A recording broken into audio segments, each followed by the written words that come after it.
Le maire du Haut-Vernay vient de prendre une décision radicale, qui risque de faire voir rouge à certains habitants, plus de 3 semaines après la disparition d'Émile, 2 ans et demi.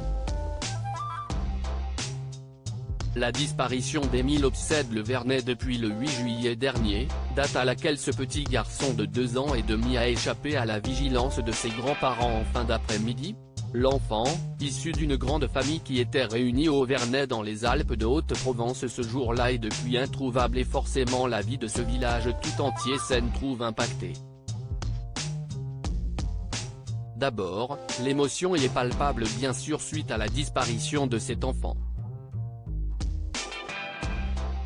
Et puis, la suspicion est aussi de mise entre les habitants du Haut-Vernay.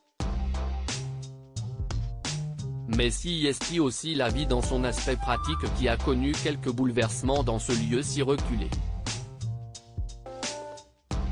Et les choses ne semblent pas près de changer. En effet, on apprend ce mercredi 2 août que l'arrêté visant à interdire la circulation des personnes dans le hameau du Haut-Vernay a été reconduit jusqu'à samedi inclus par le maire du hameau, François Balic.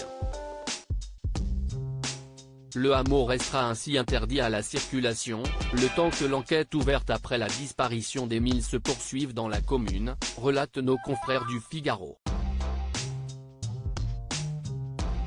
Le maire du Haut-Vernay, François Balic, a indiqué à ces derniers qu'il avait reconduit l'arrêté visant à interdire la circulation des personnes dans le hameau jusqu'au samedi 5 août inclus. L'arrêté avait déjà été prolongé à la mi-juillet dernier, pour une durée de 15 jours.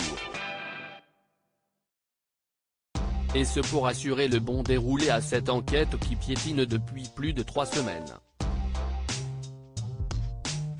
Cette décision du maire veille naturellement aussi à garantir la tranquillité à ses habitants, évitant ainsi une curiosité malsaine.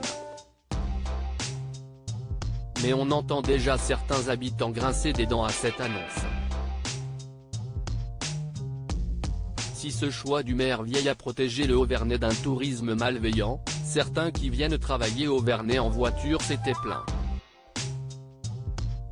Mais le maire est catégorique et pour lui, cette mesure ne gênera personne, car seuls les habitants du Haut-Vernay s'y rendent.